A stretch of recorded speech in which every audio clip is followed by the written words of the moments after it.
ಗಣೇಶಪೇಟೆ ಮಾನವೀಯ ಈ ಕಿಡಿಗೇಡಿಗಳು ಕೆಲಸ ಮಾಡಿದ್ದಾರೆ. ಈಗಾಗಲೇ ಬಿಜೆಪಿ ನಾಯಕರು ಸ್ಥಳ ಭೇಟಿ ಮಾಡಿದ್ದಾರೆ, ಪೊಲೀಸರು ತನಿಖೆ ಮಾಡ್ತಿದ್ದಾರೆ.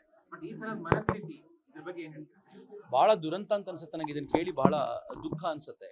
ಯಾರಿಗೂ ತೊಂದರೆ ಕೊಡದ ಒಂದು ಪ್ರಾಣಿಯನ್ನ ಇಷ್ಟು ಹೀನವಾಗಿ, ಇಷ್ಟು ಕೆಟ್ಟದಾಗಿ ಅದರ ಕೆಚ್ಚಲನ್ನ ಕತ್ತರಿಸಿದ್ದಾರೆ ಅಂತ ಕೇಳಿದಾಗ ಬಹಳ ಸಂಕಟ ಅನ್ಸುತ್ತೆ. ಯಾಕೆಂದ್ರೆ ಹಿಂದೂಗಳು ಗೋವನ್ನ ತಾಯಿ ಅಂತ ಪೂಜ್ಯ ಭಾವದಿಂದ ನೋಡ್ತಾರೆ. ಬರೀ ಹಿಂದೂಗಳಿಗೆ ಮಾತ್ರ ಅಲ್ಲ, ಎಲ್ಲರಿಗೂ ಕೂಡ ಹಾಲು ಅಂತಂದ ತಕ್ಷಣ ಅದು ತಾಯಿಯ ಹಾಲಿನ ನಂತರ ನೆನಪಾಗೋದು ಗೋವೆ. ಆದ್ರೆ ನನ್ಗನ್ಸುತ್ತೆ ಎಲ್ಲೋ ಒಂದು ಕಡೆ ಈ ನಾಡಿನಲ್ಲಿ ಹಿಂದೂ ಮುಸ್ಲಿಂ ದಂಗೆಯನ್ನ ಹುಟ್ಟಾಕುವಂತ ಪ್ರಯತ್ನವನ್ನ ಕೆಲವರು ಮಾಡ್ತಾ ಇದ್ದಾರೆ. ಅದು ಕಳೆದ ಅನೇಕ ದಿನಗಳಿಂದ ನಮ್ಗೆ ನೋಡ್ಲಿಕ್ಕೆ ಸಿಗ್ತಿದೆ. ಬಾಂಗ್ಲಾದೇಶದಲ್ಲಿ ಆಗ್ತಾ ಇರುವಂತ ಘಟನೆಗಳಿಂದ ಶುರು ಮಾಡಿ ಇಲ್ಲಿಯವರೆಗೂ ಸರ್ ತನ್ಸೆ ಜುದಾ ಅಂತ ಹೇಳಿ ಅಲ್ಲಿಂದ ಏನ್ ಗಲಾಟೆ ಶುರು ಮಾಡಿದ್ರು, ಇಡೀ ದೇಶದಲ್ಲಿ ಒಂದು ವ್ಯಾಪಕವಾಗಿ ಹಿಂದೂ ಮುಸಲ್ಮಾನರ ನಡುವೆ ಕದನವನ್ನು ಹಚ್ಚಬೇಕು, ಭಾರತವನ್ನ ಅಶಾಂತಿಗೆ ದೂಡಬೇಕು ಅನ್ನುವಂತ ಪ್ರಯತ್ನವನ್ನು ಮಾಡ್ತಿದ್ದಾರೆ. ಬೆಂಗಳೂರಲ್ಲಿ ಈ ತರದ್ದು ಯಾವತ್ತೂ ಇರಲಿಲ್ಲ. ಬೆಂಗಳೂರು ತುಂಬಾ ಶಾಂತವಾಗಿದ್ದಂತ ಜಾಗ. ಕರ್ನಾಟಕ ಆ ದೃಷ್ಟಿಯಿಂದ ಯಾವತ್ತಿಗೂ ಕೂಡ ದಂಗೆಯ ಸ್ವರೂಪಕ್ಕೆ ತಿರುಗಿದ್ದು ಬಹಳ ಕಡಿಮೆ.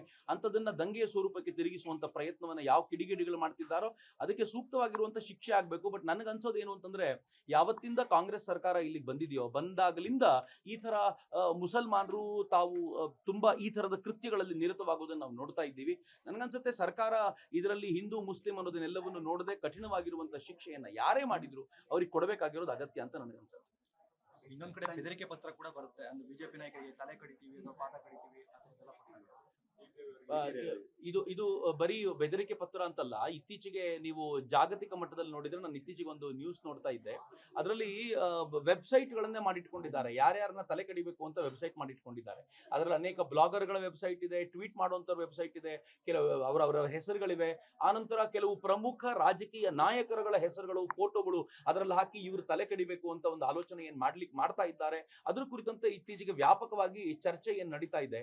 ನನ್ಗನ್ಸುತ್ತೆ ಈ ತರದ ಮನಸ್ಥಿತಿ ಇದೆಯಲ್ಲ, ಅದು ಮುಸಲ್ಮಾನರಿಗೆ ಇತ್ತೀಚೆಗೆ ಜಾಸ್ತಿ ಆಗ್ತಿದೆ. ಅವರಿಗೆ ಇದು ಅಸ್ತಿತ್ವಕ್ಕೋಸ್ಕರ ಹೋರಾಟ ಅಂತ ಅನಿಸ್ತಿದೆ. ಅವ್ರು ಯಾವಾಗ ವಕ್ಫ್ ಬೋರ್ಡ್ ನ ತಗೊಂಡ್ ಬಂದ್ರು, ಆ ವಕ್ಫ್ ಬೋರ್ಡಿನ ಆಟ ನಡೀತಾ ಇಲ್ಲ, ಅದನ್ನೇ ಪೂರ್ತಿ ಮುಗಿಸುವಂತ ಆಲೋಚನೆಯನ್ನ ಕೇಂದ್ರ ಸರ್ಕಾರ ಮಾಡ್ತಿದೆ ಅಂತ ಅವ್ರಿಗೆ ಗೊತ್ತಾಯ್ತು, ಭೂ ಮಾಫಿಯಾದ ಈ ಕಲ್ಪನೆಯನ್ನ ತೆಗಿಬೇಕು ಅಂತ ಗೊತ್ತಾಯ್ತು, ಅವ್ರಿಗೆ ಬೇರೆ ದಾರಿ ಕಾಣ್ತಾ ಇಲ್ಲ. ಅವರು ಈ ತರದ್ರ ಮೂಲಕ ತಮ್ಮ ಅಸ್ತಿತ್ವವನ್ನ ಕಂಡುಕೊಳ್ಳೋ ಪ್ರಯತ್ನ ಮಾಡ್ತಿದ್ದಾರೆ. ಬಟ್ ನನಗೆ ಗೊತ್ತಿದೆ ಹಿಂದೂಗಳಿಗೆ ಇದಕ್ಕೆ ಹೇಗೆ ಪ್ರತಿಕ್ರಿಯೆ ಕೊಡಬೇಕು, ಇದನ್ನ ಎಷ್ಟು ಇಗ್ನೋರ್ ಮಾಡಬೇಕು, ಇದಕ್ಕೆ ಪ್ರತಿಕ್ರಿಯೆ ಎಷ್ಟು ಕೊಡಬೇಕು ಅಂತ ಗೊತ್ತಿರೋದ್ರಿಂದ ಇವರ ಆಟ ಈ ಬಾರಿ ನಡೆಯೋದಿಲ್ಲ ಅಂತ ನನಗನ್ಸುತ್ತೆ. ಕರ್ನಾಟಕದಲ್ಲಿ ನಕ್ಸಲ್ ಶರಣಾಗತಿ ವಿಚಾರವಾಗಿ ಒಂದು, ನಕ್ಸಲರನ್ನ ಇವ್ರು ಈ ತರ ಶರಣಾಗತರನ್ನಾಗಿಸೋದು ಅತ್ಯಂತ ಭಯಾನಕವಾದ ಸಂಗತಿ.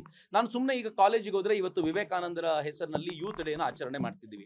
ಯೂತ್ ಡೇ ಆಚರಣೆ ಮಾಡುವಾಗ ನಿಮ್ ಭವಿಷ್ಯದ ಕನಸು ಏನು ಅಂತಂದ್ರೆ, ನಾನು ಇಸ್ರೋದ ವಿಜ್ಞಾನಿ ಆಗ್ಬೇಕು, ನಾನು ಪ್ರಜ್ಞಾನಂದನ್ ತರನೋ, ನಾನು ಗುಕೇಶನ್ ತರನೋ ಚೆಸ್ ಪ್ಲೇಯರ್ ಆಗ್ಬೇಕು, ಈ ತರದೆಲ್ಲ ಕಲ್ಪನೆ ಕಟ್ಕೊಂಡು ಹೇಳ್ಬೇಕಾಗಿರೋ ಮಕ್ಕಳು ಸರ್ಕಾರ ಈ ನಕ್ಸಲರಿಗೆ ಕೊಟ್ಟಿರುವಂತ ಈ ಪರಿಯ ಹೈಪ್ ನೋಡಿದ್ರೆ, ಅವ್ರಿಗೆ ಕೊಟ್ಟಿರುವಂತ ಗೌರವವನ್ನು ನೋಡಿದ್ರೆ, ಅವ್ರಿಗೆ ಕೊಟ್ಟಿರುವಂತ ಸ್ವಾಗತವನ್ನು ಕಂಡ್ರೆ, ಮುಂದಿನ ದಿನಗಳಲ್ಲಿ ನಾವು ನಕ್ಸಲ್ ಆಗ್ಬೇಕು, ಒಂದ್ 8-10 ವರ್ಷ ನಕ್ಸಲ್ ಆಗಿದ್ರೆ ಆಮೇಲೆ ನನಗೆ ತುಂಬಾ ಗೌರವ ಸಿಕ್ಕು, ನನಗೆ ಪ್ಯಾಕೇಜ್ ಕೂಡ ಸಿಗುತ್ತೆ ಅಂತ ಅವ್ರಿಗೆ ಅನಿಸ್ಬಿಟ್ರೆ ಬಹಳ ದುರಂತಕಾರಿ.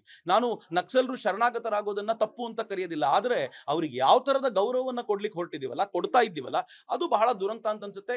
ಸರ್ಕಾರಗಳು ಇದನ್ನ ಎಚ್ಚೆತ್ಕೊಂಡು ನಮ್ಮ ಭವಿಷ್ಯದ ಪೀಳಿಗೆಗೆ ಸರಿಯಾದ ಮಾರ್ಗದರ್ಶನವನ್ನು ಕೊಡ್ಲಿಲ್ಲ ಅಂತಂದ್ರೆ ಅದು ಬಹಳ ಕೆಟ್ಟದ್ದಾಗುತ್ತೆ. But timely national investigation agency involve ಆಗಿ ಅವರಿಂದ ಬೇಕಾಗಿರುವಂತ ಮಾಹಿತಿಯನ್ನ ಸಂಗ್ರಹಿಸಲಿಕ್ಕೆ ನಿಂತಿರೋದು ಬಹಳ ಒಳ್ಳೆಯ ಸಂಗತಿ. ಇಲ್ಲದೆ ಹೋದ್ರೆ ಇದು ಕೆಟ್ಟ ಆದರ್ಶವಾಗಿ ಪರಿಣಮಿಸ್ತಿತ್ತು ಅಂತ ಅನ್ಸುತ್ತೆ.